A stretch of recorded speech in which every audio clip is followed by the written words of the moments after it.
The Derek Hunter Show, live from Washington at the Conservative Political Action Conference. WBAL News Radio 1090. Welcome back to the show. Hour 3 is upon us. Ladies and gentlemen, I'm Derek Hunter, your Mr. Rourke, for one more hour, taking you down to 3 o'clock for news. And just now walking up, Senator, it is damn good to see you again. Senator Mike Lee, Republican from Utah. Welcome back to the show, sir. Thank you very much. Good to be with you. Good to be with you, too, especially on a day like today when the Senate has done something we'll get into in a second. But I heard a little rumor. Your buddy right there behind you is one of my best friends here in Washington. Yep. And he told me a rumor that you are a fan of Journey. Oh, of course. Journey. I mean, look, I'm a big fan of classic rock generally, but Journey in particular. I mean, what's not to like there? They do have classic. some really good songs. Oh, yeah. I mean, Don't Stop Believin' is something of an anthem. I dare you to not sing that when it's on anybody listening. When it comes up to the end, when you're listening to that in your car, you're bopping your head and you're singing along with that no matter what. It can't not be done. It's impossible. That's true. That's good science. Right. It's like telling somebody they can't close their eyes when they sneeze. That's just not going to happen. There you go. No, I didn't know that. A Journey fan. How did you become you're talking original Journey, not the new guy. Yeah, of course. I mean, look, the new guy's great and everything, but the point is they're still singing the same songs. Right. And I grew up in the 1980s, and Journey was all the rage then, and appropriately so. Well, you have never stopped believing, I'll give you that. But what happened in the Senate today is giving a lot of people pause, Senator, to maybe make them stop believing. The Republican Party, the Republican leadership, I should say more specifically, passed a quote-unquote clean Department of Homeland Security funding bill. Give us your thoughts on that, because it's the leverage. There's very little leverage after Cromnibus left and the Democrats filibustered. Leadership, did they cave? Do you view this as a cave? Where are you on this? Well, first of all, I want to make sure that we place blame appropriately where the blame is found in greatest abundance. Working back a few weeks, about a month ago, the House of Representatives passed a Department of Homeland Security funding bill to keep the Department of Homeland Security funded through the rest of the fiscal year while restricting funds, telling the administration that it could not spend a dime implementing this executive amnesty program implemented by the president a few months ago. Now, we've been trying to get onto that bill in the Senate for going on 4 weeks, and the Democrats have blocked each effort to do that. Filibustering, when just last year they were complaining about the filibuster. Right, but this was bald-faced obstructionism. Now, it's true that sometimes Republicans in the last Congress refused to vote for what's called cloture on the motion to proceed. It's a way of getting onto a bill.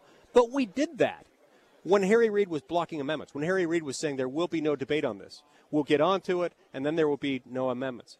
In this instance, the Republican Party has more or less opened up the amendment process in the Senate.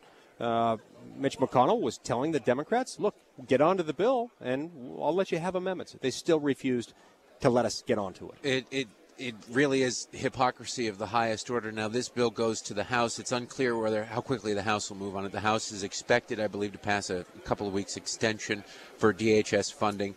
There's a possibility that the Democrats in the Senate will say, no, you pass what we passed, or we're blocking everything. I mean, are we really reaching that point? It's almost like a temper tantrum in the toy aisle of a 5-year-old who wants a Lego set and just isn't going to get it. Is that a real possibility? Is that what you guys are hearing? That there's going to? I do think there will be a temporary extension. In other words, I don't think that there is going to be an expiration of funding for the Department of Homeland Security, because I think at least by the end of the day today, when the funding expires, there will be a temporary fix in place, keeping it funded for the next few weeks.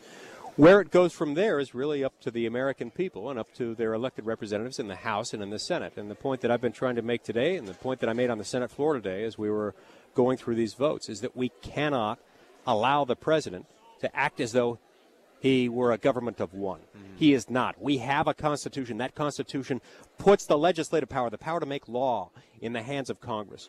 And if the President of the United States doesn't like our current immigration laws, he needs to go through Congress. He can't just decree it. My guest is Utah Senator Mike Lee. Now, there have been a lot of people, Senator, who have, once the district judge in Texas ruled that, at least imposed an injunction on the administration moving forward on this executive amnesty, at least for now, that a lot of Republicans said, well, okay, now we don't have to deal with this because it's going to be handled by the courts, and so far it's going so well. That's like saying we've hit a single in a baseball game. We're going to win this. Let's pull out our big hitters. As a former law clerk at the Supreme Court, as a lawyer, as a constitutional scholar, how does this look on the horizon? It's still going to be a long haul, but constitutionally, I know where you fall down, but explain a little bit why. And as a conservative, you know that that's not always the case. We thought we had Obamacare, slam dunk. You can't make an individual purchase a private product. And Chief Justice Alito said, well, yes, you can. No. Chief Justice Roberts. My former boss, Justice Alito, was on the right side. I just wanted to defend my former boss there. Yeah. Yes, it was Chief Justice Roberts who went the wrong way, joining the liberals on the court, and I was upset about that at the time. I wrote an ebook about it. I was so upset about it, called "Why John Roberts Was Wrong." But what were you trying to say with that title? Yeah, it was really subtle. Vague. But my point is that we've got a problem here in that you can't look at what the district court did. The district court entered a preliminary injunction. It wasn't ruled unconstitutional. They just said, time out. We're still working on the Constitution. They said it has a high likelihood of being found illegal, and therefore, for the time being, we're going to say that you can't do this. You can't implement this part of the November executive action. But there are still lots of additional bites at the apple.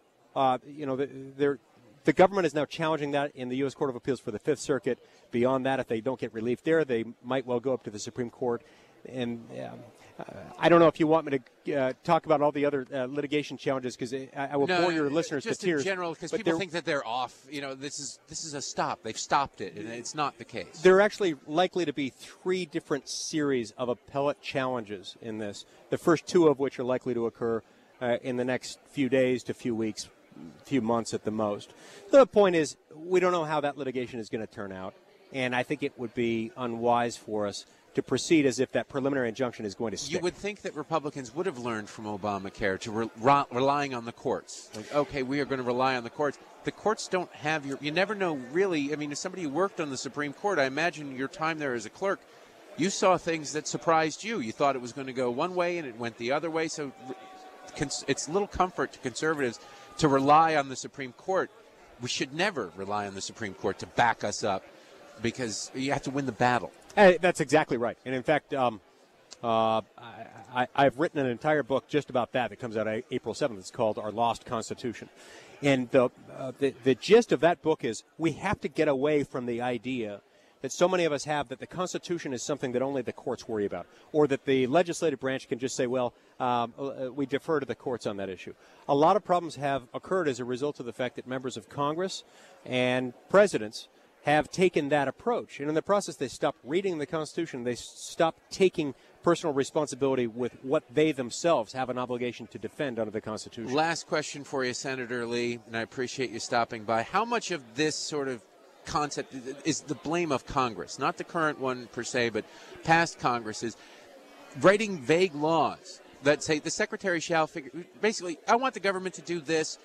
The Secretary will figure out how to do it best. It used to be, first of all, we didn't pass massive, complicated laws, and they were very specific about what you could and could not do. Now it's we want X done, figure out later how to do it. How much of this blame do you lay? Because you shift. It's a major power shift from the legislative branch to the executive branch to pass sort of vague laws.